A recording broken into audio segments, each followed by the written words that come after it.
Hello friends, welcome to our channel Gyan Ganga Ayurveda classes में। आज हम लोग बात करने वाले हैं स्कैपुला बोन के एनाटॉमी के बारे में। तो यहाँ पर हम लोग स्कैपुला बोन को एक पेज में ही समराइज कर देंगे, जो कि एग्ज़ाम के पॉइंट ऑफ व्यू से वेरी वेरी इंपॉर्टेंट है। और एग्ज़ाम के समय में हमें जितना कम से कम चीज़ें समराइज फॉर्म मिले उतना ही अच्छी चीज़ें होती है। तो आइए शुरू करते हैं स्कैपुला के बारे में। यहाँ पर हम लोग स्कैपुला से रिलेटेड हर एक पॉइंट को हम लोग यहाँ पर एक्सप्लेन करेंगे। तो यहाँ देखेंगे स्कैपुला जो टर्म है उसका जो लैटिन मीन है, मीन्स लैटिन भाषा में जो इसका मीनिंग होता है शोल्डर ब्लेड। स्कैपुला को लैटिन जो वर्ड है स्कैपुल, उसको हम लोग शोल्डर ब्लेड कहते हैं। स्कैपुला का लैटिन मीनिंग क्या होता है? शोल्डर ब्लेड होता है। अगर हम लोग बात कर रहे हैं कि आयुर्वेदिक नाम क्या है, आयुर्वेद में इसको किस नाम से जानते हैं, तो इसको हम लोग अंश फलक अस्थि, तो ध्यान रखिएगा, अंश फलक अस्थि के नाम से जानते हैं। स्कैपुला को अंश फलक अस्थि के नाम से जानते हैं। हम लोग का सबसे पहला पॉइंट क्या आता है अगर हम लोग एनाटॉमी को एक्सप्लेन करते हैं किसी भी बोन को, तो यहाँ पर देखेंगे सबसे पहला परिचय इंट्रोडक्शन की बात आती है। तो इंट्रोडक्शन में 1 से 2 पॉइंट ज़्यादा होता है। तो स्कैपुला बारे में देखेंगे, it is a thin triangular bone. तो जानते हैं कि स्कैपुला जो है थीन होता है, बहुत ही पतली बोन है, और ट्रायंगुलर क्या है? ट्रायंगुलर बोन होती है, थीन ट्रायंगुलर बोन है। प्लेस्ड ऑन, और इसकी स्थिति या लोकेशन कहाँ होती है ये ज़्यादा इंपॉर्टेंट है।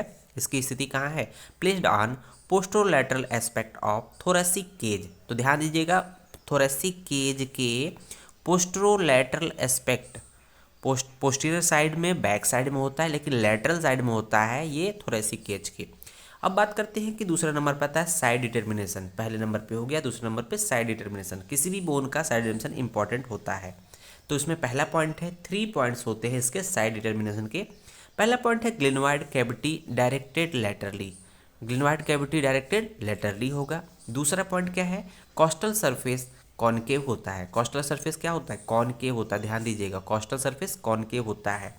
तीसरा पॉइंट हम देखेंगे इन्फीरियर एंगल विलो। इसमें 3 एंगल होते हैं, सुपीरियर एंगल होते हैं, लेटरल एंगल होते हैं, इन्फीरियर एंगल जो कि विलो होता है। सबसे नीचे क्या होता है? इन्फीरियर एंगल होता है। अब उसके बाद हम लोग बात करेंगे एक्सटर्नल फीचर्स के बारे में। एक्सटर्नल फीचर्स में हम लोग देखेंगे कि 4 हम लोग एक्सटर्नल फीचर्स या पूरे बोन को हम लोग 4 पार्ट में डिवाइड करेंगे। तो 4 पार्ट में किस तरह डिवाइड करेंगे? यहाँ पर देखेंगे, पहला पार्ट सरफेसेस है, दूसरा है बॉर्डर, तीसरा है एंगल, चौथा है प्रोसेसेस। तो यहाँ पर देखेंगे सरफेसेस 2 है, बॉर्डर्स 3 है, एंगल्स 3 है, प्रोसेसेस 3 है। तो देख रहे होंगे सब कुछ 3 है एक्सेप्ट सरफेसेस। सरफेसेस कितने होते हैं? सरफेस सिर्फ और सिर्फ 2 होते हैं। स्कैपुला में सरफेस 2 होते हैं, बाकी जितनी भी चीज़ें हैं, चाहे बॉर्डर हो, चाहे एंगल हो, चाहे प्रोसेस हो, सब कुछ 3 होते हैं। तो याद करना बिल्कुल ही आसान है। आइए देखते हैं एक एक करके हम लोग इसको एक्सप्लेन करते हैं। तो यहाँ देखेंगे सरफेस, तो यहाँ पर 2 सरफेस कौन कौन से बात की गई? Coastal surface. तो कोस्टल सरफेस क्या है? सब स्कैपुलर सरफेस भी बोलते हैं, कोस्टल सरफेस सब स्कैपुलर सरफेस बोलते हैं। यहाँ पर एक मसल्स अटैच होती है, सब स्कैपुलरीज, हम लोग इसके नाम अभी चर्चा करेंगे। उसके बाद देखेंगे डॉर्सल सरफेस। जो डॉर्सल सरफेस होता है इसका मतलब कि जो पोस्टीरियर एस्पेक्ट में जो सरफेस होता है, उस सरफेस पे हम लोग देखते हैं कि यहाँ पर एक वो होती है, स्पाइन होती है। स्पाइन की उपस्थिति की वजह से उसको हम लोग 2 पार्ट में डिवाइड करते हैं, सुप्रा स्पाइनस फोसा और इंफ्रा स्पाइनस फोसा। तो डॉर्सल सरफेस 2 पार्ट में डिवाइड हो जाता है, again supra spinous fossa and infraspinous fossa. उसके बाद हम लोग देखते हैं दूसरे नंबर पे बॉर्डर्स। बॉर्डर यहाँ 3 होते हैं। पहला लेटरल बॉर्डर, लेटरल बॉर्डर जो होता है थिक होता है, ध्यान दीजिएगा, लेटरल बॉर्डर थिक होता है, मोटा होता है, रिज्ड होता है। दूसरा है मिडिल बॉर्डर, मिडिल बॉर्डर जो होता है थिन होता है, पतला होता है। यही पहचान है, लेटरल बॉर्डर जो होता है थिक होता है, मोटा होता है, रॉड लाइक होता है, मिडिल बॉर्डर थिन होता है, पतला होता है। तीसरा पॉइंट है सुपीरियर बॉर्डर, सुपीरियर बॉर्डर। उसके बाद देखेंगे तीसरे नंबर पे एंगल्स, अर्थात एंगल कितने होते हैं? 3 होते हैं। तो पहले नंबर पे है सुपीरियर एंगल, सबसे ऊपर रहेगा जैसा कि नाम है। दूसरा है ग्लिनोइड एंगल, ग्लिनोइड एंगल का दूसरा नाम क्या है? लेटरल एंगल होता है, ध्यान दीजिएगा, इंपॉर्टेंट पॉइंट है। ग्लिनोइड एंगल को हम लोग क्या नाम देते हैं? लेटरल एंगल भी कहते हैं। तीसरा पॉइंट है हम लोग का इन्फीरियर एंगल। तो ये जो लेटरल एंगल होता है, ग्लिनोइड एंगल होता है, यहाँ पर यहाँ पर ग्लिनोइड कैविटी होती है। ग्लिनोइड कैविटी जो होती है हेड ऑफ ह्यूमरस के साथ मिलकर शोल्डर ज्वाइंट का फॉर्मेशन करते हैं।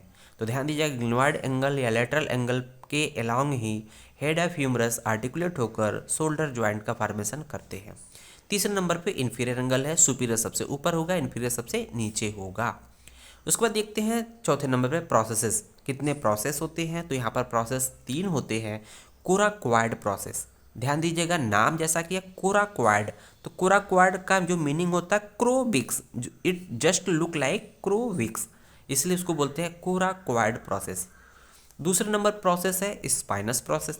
स्पाइनस प्रोसेस को हम सिंपली स्पाइन भी बोलते हैं। इसी स्पाइन, ये जो स्पाइन है या स्पाइनस प्रोसेस है, जब ये डॉर्सल सरफेस पे होता है पीछे के साइड में, तो उसकी वजह से क्या होता है, जो डॉर्सल सरफेस 2 पार्ट में डिवाइड हुआ था, supraspinous fossa and infraspinous fossa. यहाँ देखेंगे ये स्पाइनस प्रोसेस जिसको हम लोग सिंपली स्पाइन भी बोलते हैं। स्पाइन को हम लोग देखेंगे तो उसमें 2 चीज़ें होती है, अपर लिप और लोअर लिप।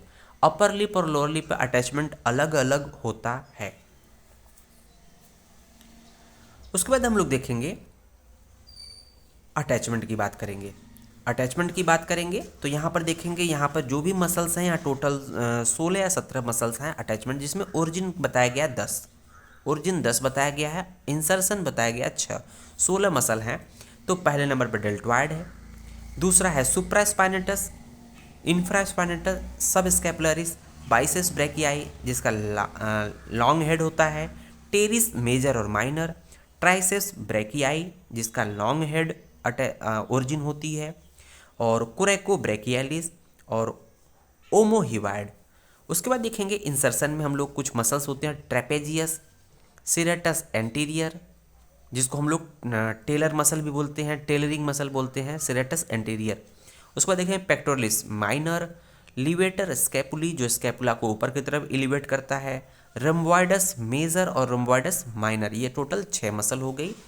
लास्ट में हम लोग आते हैं, देखते हैं कि क्लिनिकल या अप्लाइड एस्पेक्ट के बारे में बात करेंगे कि यहाँ पर जैसा कि जानते हैं, इसका सबसे वेल नोन एग्जाम्पल होता है क्लिनिकल का winging of scapula. Winging of scapula मतलब स्कैपुला हवा में जैसे चिड़िया का पंख होता है उस तरह से यहाँ पर विंगिंग होती है। तो ये क्यों होता है? पैरालिसिस ऑफ सिरेटस एंटीरियर, किस पर्टिकुलर मसल्स के पैरालिसिस की वजह से होती है? सिरेटस एंटीरियर पर्टिकुलर मसल्स होती है जिसकी वजह से क्या होता है, विंगिंग ऑफ स्कैपुला, ये क्लिनिकल फीचर्स आता है। दूसरे नंबर पे क्या होता है, स्केफॉइड स्कैपुली। स्केफॉइड स्कैपुला का मतलब क्या होता है कि medial border become concave, medial border become concave हो जाता है इस केस में, ये इसकी खासियत होती है। उम्मीद है वीडियो समझ में आया होगा। वीडियो को लाइक, शेयर और चैनल को सब्सक्राइब जरूर करें। धन्यवाद।